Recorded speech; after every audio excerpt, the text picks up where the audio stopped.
One of the most commonly asked questions I receive as a leadership communication researcher and teacher is, what is the best or most effective approach to leading? Yes, the magic bullet question. What is the approach that fixes all leadership issues, from creating this collaborative team-based environment to aligning members to meet deadlines and everything in between? Well, this week on The Communicative Leader, we have our first guest, Dr. Jen Patasek. She's an assistant professor at the University of Dayton and a fellow leadership and organizational expert and also a close friend. Jen and I are going to have a conversation to explore why context matters and leave you with concrete tips for reading the room. Hello and welcome to The Communicative Leader, hosted by me, Dr. Leah O'Neill-Hodges. My friends call me Dr. O. I'm a professor of communication and a leadership communication expert. On The Communicative Leader, we're working to make your work life what you want it to be.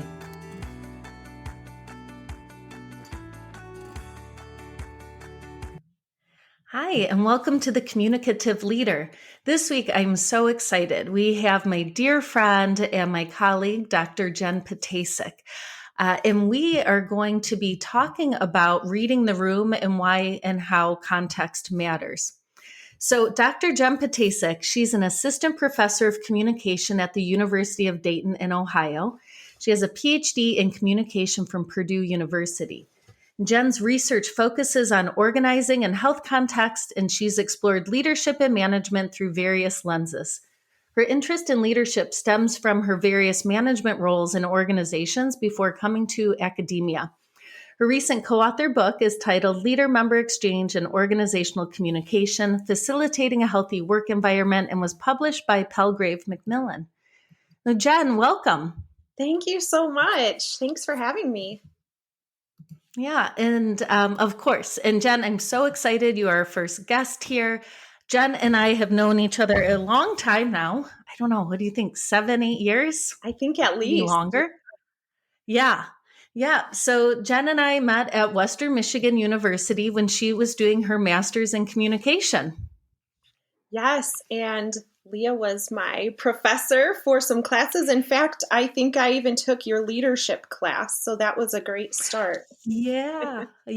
Gosh, isn't that funny? So full circle. So the fun thing is Jen's co-authored book is with me, and we had so much fun writing it together. And today we're really excited to have a conversation with you all about our book. All right.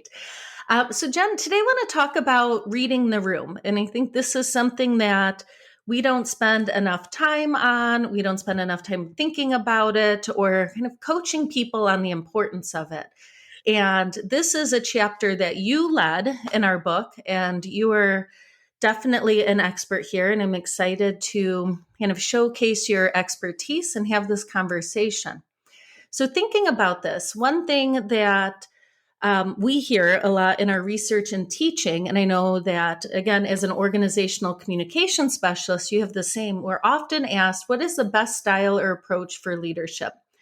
And I'm not sure if you feel like I do, but this is always a hard question to receive because it shows me just how invested people are in bettering themselves and reflecting on their leadership abilities. So I love that.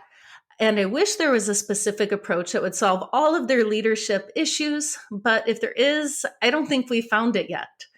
So, Jen, when you hear that question, what are some of the ways you respond?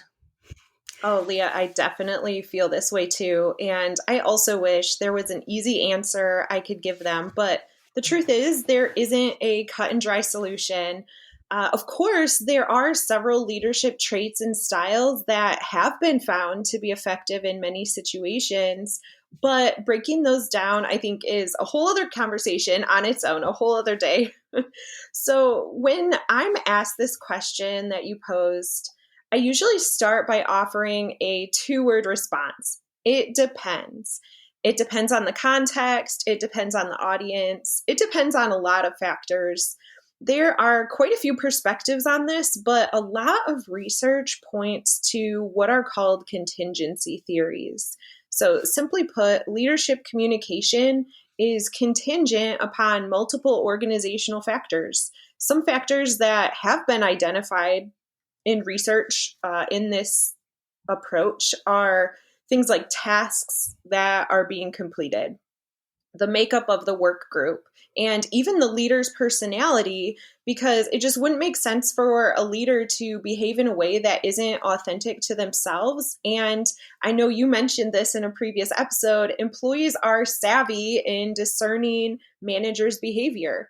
So, as you can imagine, contingency theories apply to leadership communication in important ways because effective leadership in a given moment really depends on how well their communication meets the demands of that particular situation.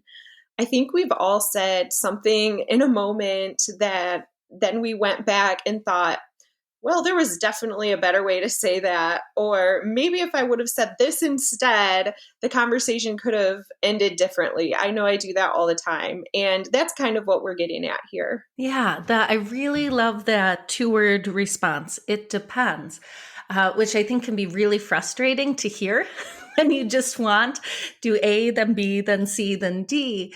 But as you touched on, we need to be authentic, and so it depends. Well, it can be frustrating. It can also be really freeing because it allows you to figure out the best way to navigate it in a way that feels right for you, for your employees, and for the task at hand. So thanks, Jen. I really love that response. So I want to dive a little bit more into these contingency approaches that you mentioned. So if we know there's no one size fits all approach, it's led researchers to think about different ways to help formal leaders. And so when we talk about formal leaders, we're talking about managers, we're talking about team leads, we're talking about supervisors, directors. So these folks with formal authority. So how do we help them make sense of their team and their tasks and some insight for managing all of that well? So I know that one contingency approach that we mentioned in our book and that is still talked about is the least preferred coworker. And that name, right? The least preferred coworker. Ooh. Can you help us understand this a little bit more? Yeah, so that does sound funny, the least preferred coworker, but Yeah, it sounds this kind of horrible, right? it like, does. It ooh. sounds terrible. Yeah. But this idea stems from a popular contingency theory perspective starting from the 1960s, really, from psychologist Fred Fiedler, who focused on matching the leader's style to the situation. So, Fiedler suggested that someone's leadership style could be determined by describing the employee that they would least like to work with. So, it's easy to work with the employee that you love working with, right? But things get more challenging when you just can't connect with someone, or maybe you just really don't want to work with them. So, if you were taking a questionnaire with this measure of the least preferred coworker, it would say something like, out of the people you have worked with, imagine the person who you would least like to work with. And then you would have a list of pairs of bipolar adjectives like unfriendly and friendly, disagreeable and agreeable, hostile and supportive, and so on. And you'd have a scale of 1 to 8, with 1 being at the end of the negative or least favorable adjective, and 8 being at the most positive or most favorable adjective. Then you would add up your score. And if you had a lower LPC or least preferred coworker score, you're considered more of a task focused leader. So, in other words, you're more focused on achieving task or output objectives first and foremost.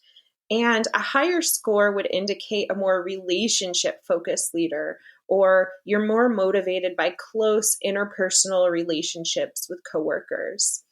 You can probably think about people you work with like this in how they communicate at work. Do you work with someone that really focus on the tasks all the time and less so on relationships? And then you can think of coworkers, I'm sure, that or leaders that focus a lot on building relationships in the workplace too. And neither of these styles are objectively good or bad, but they can really help a leader to understand how they might tailor their communication with an employee based on this least preferred coworker score. Yeah, that is so interesting because, like you said, the people that we're naturally drawn to, that we kind of connect with, we just click with, of course, it's easy to work with them and enjoyable. But I love the idea of thinking about our leadership when we're interacting with those employees, like you said, we just haven't connected with, or maybe we feel some opposition or dissent. And it just feels a little bit more challenging. And that, using that as the barometer for understanding ourselves as a leader, is really powerful. I think that's something that is a really great reflection question too, and kind of honing in and saying, how do I interact with them? And I'm going to find a link to this scale that Jen was mentioning and make it available so that if you are interested in looking at these adjectives, looking at these scales, that you will be able to do so. So Jen, thank you. That was really fun to kind of hear you talk about it in that way and help us to see what that means in the organization.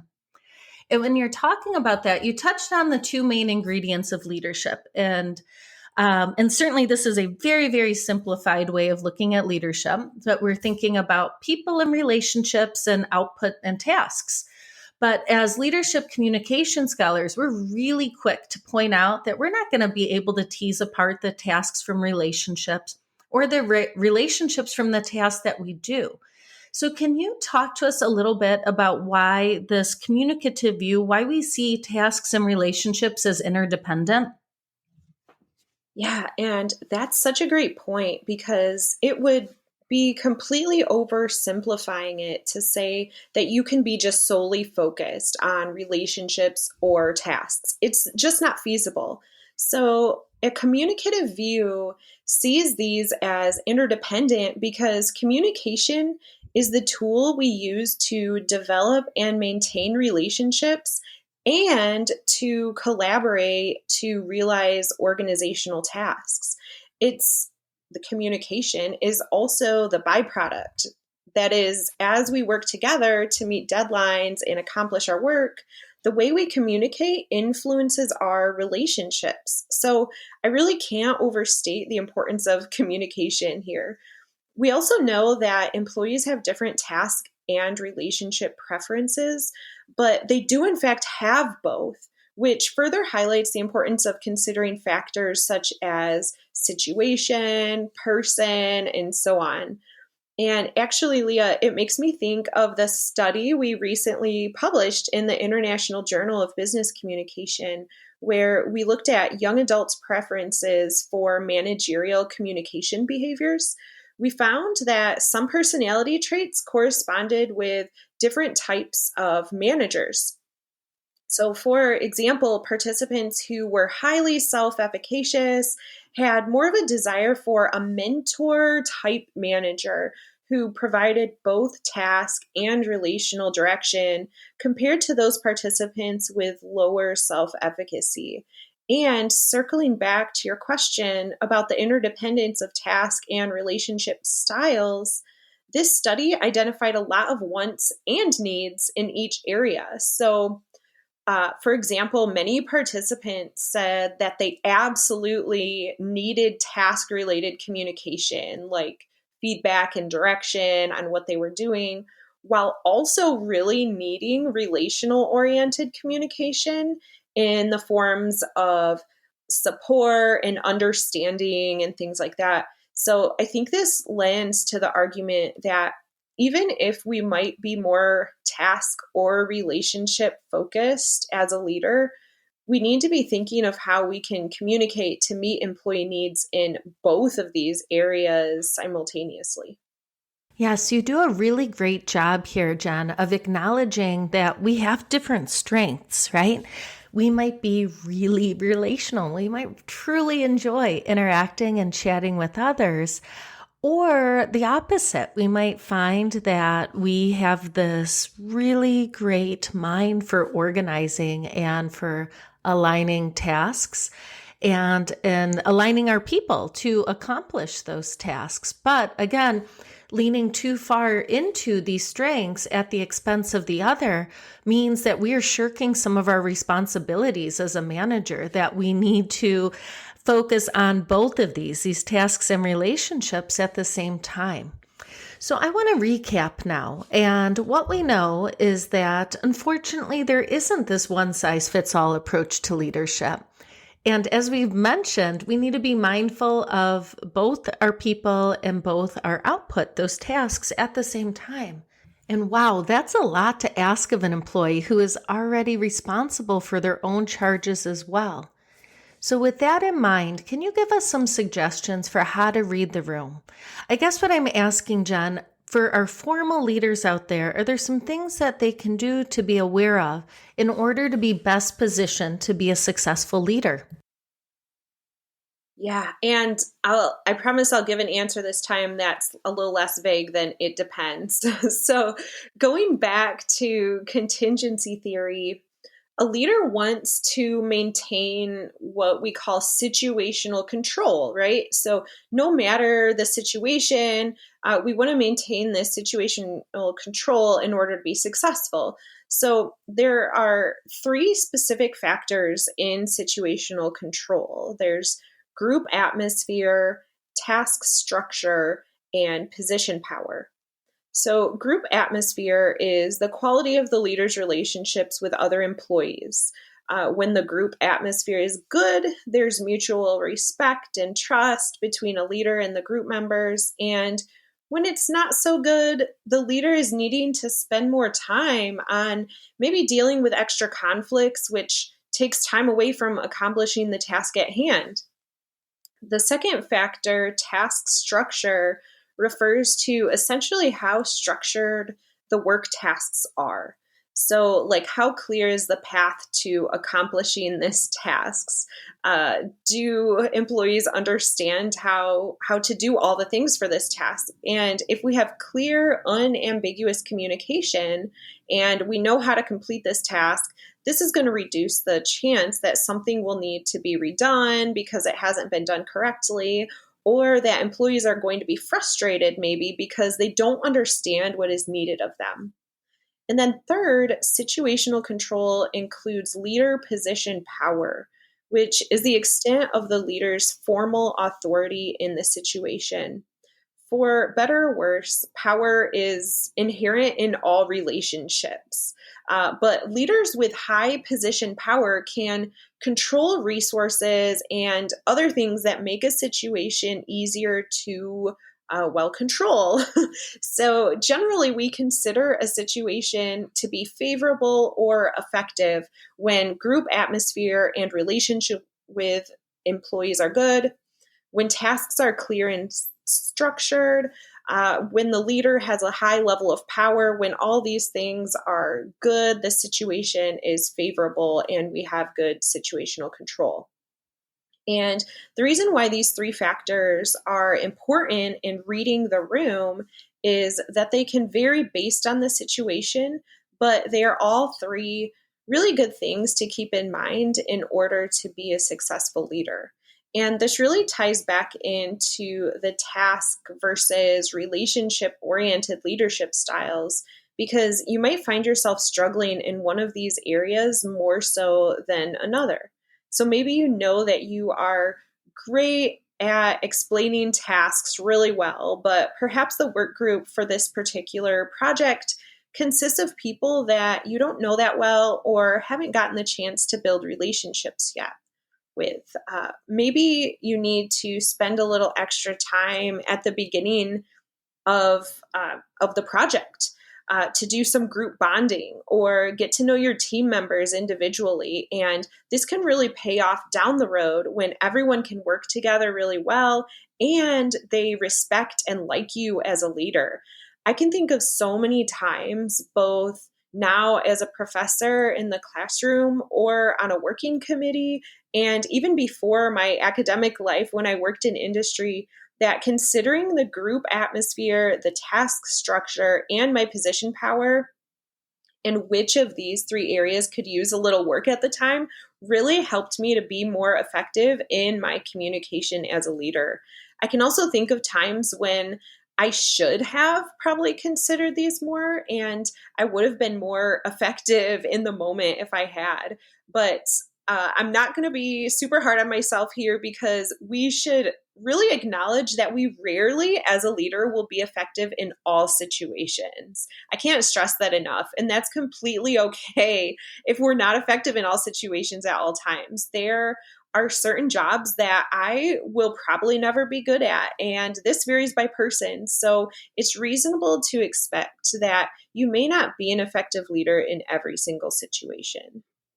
Yeah, you got it. That is such an important takeaway. I think, folks, if there is one takeaway from this episode, and certainly I hope there are so many more, and there really are. But I think that idea of acknowledging that there's no way we're going to be successful in all situations, like just putting it out there, embracing it, making it your mantra, like it ties back to this saying that I really love. It's hard because it's hard, not because you're doing it wrong, right?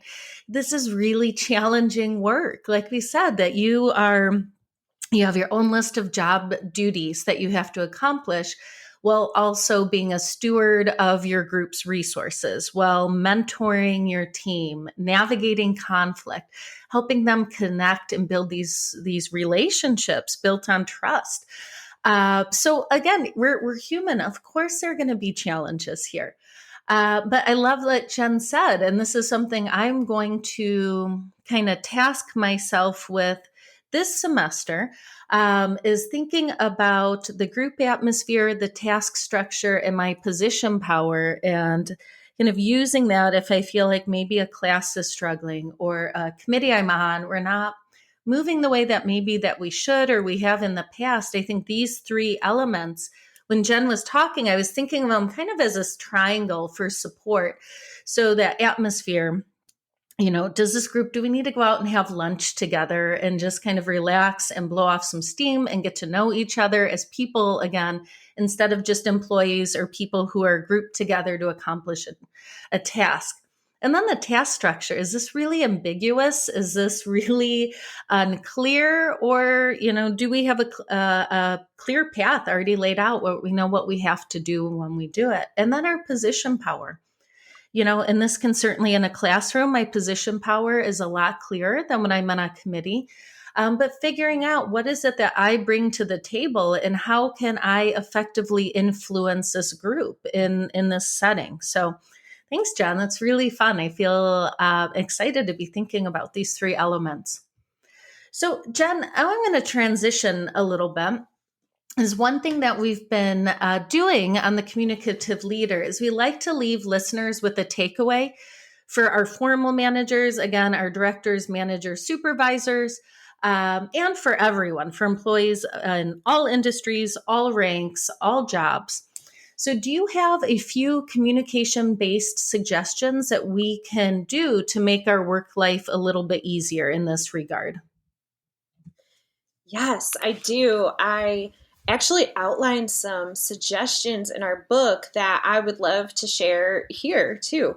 And to your point, I think it's important to think about a lot of leadership communication from the perspective of not just formal managers, but also as an employee in any role, because truly in all positions, there will be so many opportunities to lead. So I hope to speak to everyone here because informal leadership is so important. So, the first suggestion, I'll summarize something we have already talked about, and that is to know your audience, right? Read the room, know your audience. Getting to know the folks you are working with and understanding how each of them responds to various types of communication and leadership styles is critical. You, as a leader, can draw from your relationship history, the organizational culture, the situational context, and so on, and know what employees and followers expect from you. Along with knowing your audience, I would also suggest that it's important to acknowledge the power of categorization. And what I mean by that is while you're getting to know your employees, also know where they fit into the group in terms of maybe in group or out group members, who they talk to or don't talk to, etc. because being able to quote unquote categorize them, so to speak, and understand them individually can enable you to know how to communicate with them based on their needs. And it's also important to include yourself in that group too. So I'll add that in terms of thinking as a we and not a me. I really like that saying, focus on the we and not the me. So, even from a persuasion research perspective, a great way to build rapport, trust, and liking is to find shared values and something to connect on. So, encourage collective identification, work towards shared goals as a group. I've seen the effectiveness of this materialize firsthand in some of my organizational communication work, and actually have an example I'd like to share because I think it's so important. So I was with a research team in West Africa. We were observing effective collaboration strategies for peace building in some of the violence prone areas there. And I was speaking to teams who were particularly successful in working as a solid group, despite all the members just being so different from one another, even members who came from groups in the community who historically did not get along at all. And yet they all worked amazingly together in their peace building work. So my other researchers and I were trying to figure out how they were successful, because traditionally you would think that they would not be successful, right? They came from totally different perspectives, and when we were talking to these team members, these group members, we kept hearing the same thing over and over from them. They kept mentioning achieving togetherness through shared goals. They knew they were all working toward the same thing, and that allowed them to be clear on their mission, solve problems together, and even build friendships with each other. They also used unifying language like we, our, us, which the research literature here overwhelmingly tells us that using inclusive terms like these, inclusive language, is a great way to build this collective identification. So, my next suggestion is I'd say just develop your knowledge and experience base in general. I do this when I'm learning new skills all the time, and I just remind myself that it takes some time, right? The more you learn, the more you grow. And the more you read about, listen about, practice leadership, you're building your skills. I think this can be said about all new skills, of course, but even when you don't think you're improving, it's all these experiences over time that help you to slowly acquire the skills to be a more effective leader and know how to address more situations. So, hey, you're actually doing this one right now by listening to this podcast. So check that one off. Another suggestion I have is to keep in mind that your performance counts too. So it's not just what your team members achieve, but your effectiveness as a leader or as a group member depends on how well your followers perceive that you as a leader are contributing to the group outcomes. In other words, effective leadership is not a do what I say, not as I do. I've had managers say that to me before, and I immediately thought that is so ineffective, and that does not motivate me to do a good job. So you've got to walk the walk as a leader, to throw another cliche on the table here. So my last suggestion is to just be flexible, which is really what contingency theory is all about, too. Being able to adjust based on the situation. And again, knowing that a response in one situation might not be effective in another situation. Specifically, you can even ask others for feedback. You can ask other leaders or coworkers, employees, and really notice how followers are reacting to your behaviors and other behaviors. This can be really helpful in making these adjustments too. And obviously, these suggestions will, again, they'll all take time to develop, but they're all things we can do as leaders that can really improve our work life. Oh, I love that, Jen. When you said be flexible, that's one that really connected with me. Because one, it's not easy. That is not my strong suit as a planner and a self-proclaimed type A individual. But it made me connect then to your 2-word statement is it depends. So be flexible and it depends, really the heart of contingency theory, like you said. And so it gets back to this idea that scripts aren't really going to help us in many leadership scenarios, because again, it depends, and we need to be flexible based on the audience, based on the task, based on organizational culture and these other norms and expectations. So Jen, I love that. So I think in addition to thinking about those points of the triangle we talked about, I'm really going to work on being flexible this week.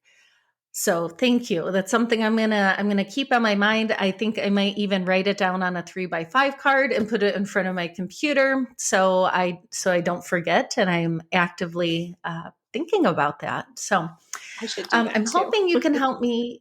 Yeah, right. Like I just seeing it. Just okay. It is there. This is my focus this week.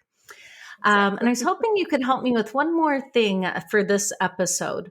So, just as you gave us some concrete takeaways for employees of all walks and all industries, I'd also like to discuss some communication challenges or tips that our listeners can use right away. And I think for me personally, this is one of the things I love most and value most about communication. And I think you do too, is that we can make these tangible changes now.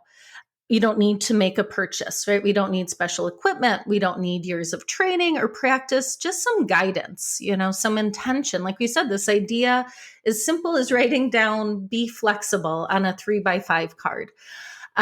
So, since we've talked about the importance of context this week and being able to read the room, I was thinking there might be some helpful communication tips for engaging members who are maybe on the fringe.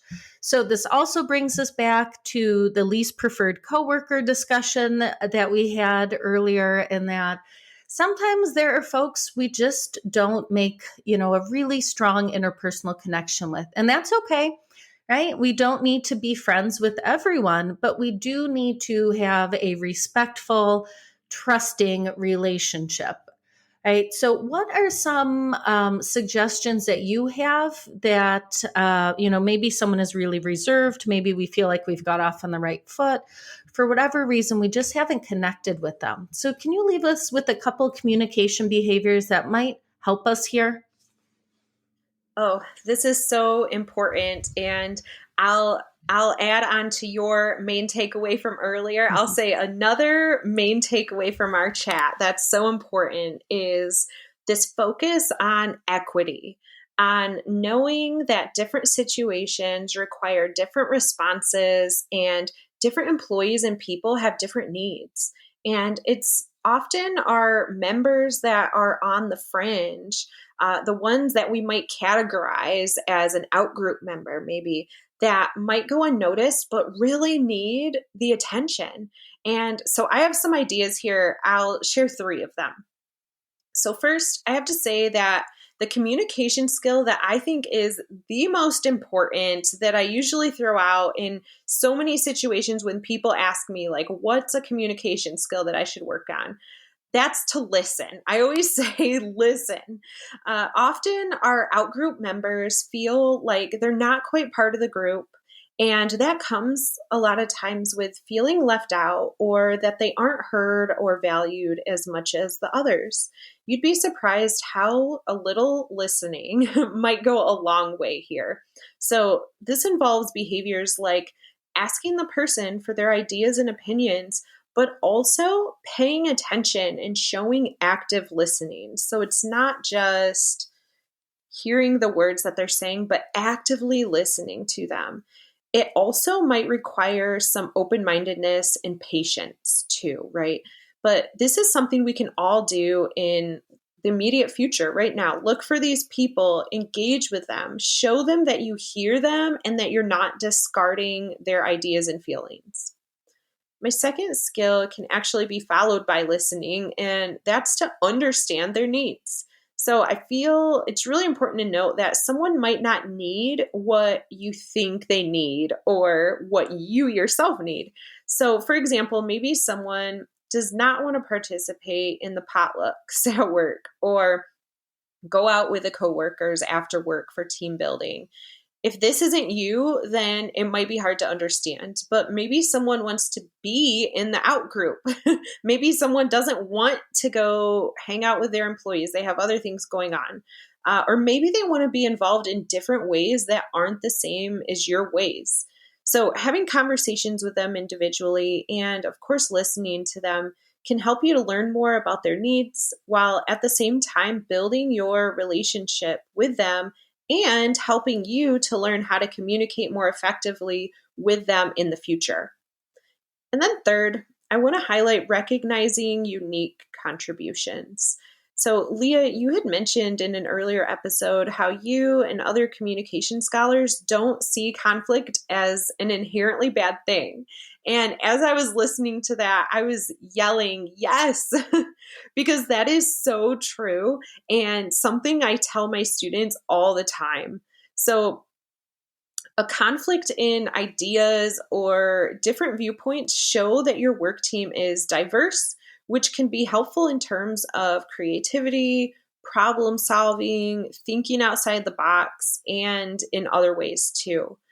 What I'm getting at is that we should embrace the different and unique contributions that people can make, especially those who think differently from others. So, what perspectives are we getting from this employee that can help us approach this from a different angle? And also just acknowledging that someone's contributions matter and that we view them as competent is super motivating. It draws from a concept we call the looking glass self. I always think of this term. It basically means we view ourselves in part based on how we think others view us. So if an employee believes that their manager and coworkers view them as capable and as a good contributor, they could view themselves that way and feel inspired to recognize their own strengths if they didn't before. And recognizing someone's unique contributions can be done in many ways, but try to think of things that are really special about this person, right? It might be something as simple as, I like how Sarah organizes her weekly reports. They're always so nicely done. Or, Jim, I heard your conversation with that customer about our new product and you explained the product features so well. Would you mind doing a short demo later today? So, remember, it's all about the way you communicate and tailoring that communication to the situation and the audience. Yeah, that is perfect, Jen. And those examples you gave they show us how simple it can be. I think a lot of times this is something that is really easy to overthink, especially if it is dynamics with someone that have felt challenging in the past. You might think, oh, this is just how it is.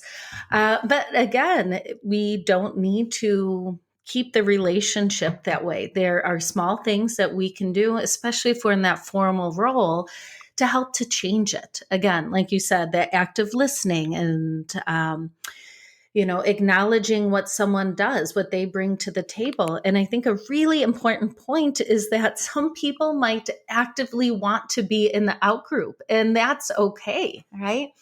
I think that name has a negative connotation for sure. I think the knee-jerk reaction is, oh, no, of course I want to be in the in group. But maybe you're at a point in your life where you have small children at home, or you're caring for aging parents, and or a myriad of other factors that might say, no, I go to work when I have to work, and then I go home, and having that clean divide is what works well for you, and that's okay, right? That doesn't have to be seen as a problem to solve, but rather looking to say, how do I engage you when you are at work, right? What does this look like? Um, so you gave us some really great things to think about, Jen. Thank you. I just really enjoyed listening to all of your ideas. So again, Dr. Jen Patasek, thank you so much for joining us today. It really has been a pleasure. It has been a lot of fun. For me, I think that our listeners are going to agree. They're going to get a lot of tangible, specific takeaways. So Okay, so I want to do our preview for next week, which is going to be a nice extension of what Jen and I chatted about today. So this week we discuss context and situational factors. Who's at the table? What are they creating? And next week we're going to discuss specifics on how we can tailor our communication. Again, very doable, very specific ways so that we're thinking about building trust in our workplace relationships. So when we have trust, we also are more likely to have creativity, more likely to have innovation, and that makes our collaborations a lot easier and a lot more fruitful as we work together to meet deadlines and accomplish tasks. All right, my friends, that wraps up our conversation today. Until next time, communicate with intention and lead with purpose. I'm looking forward to chatting with you again soon on The Communicative Leader.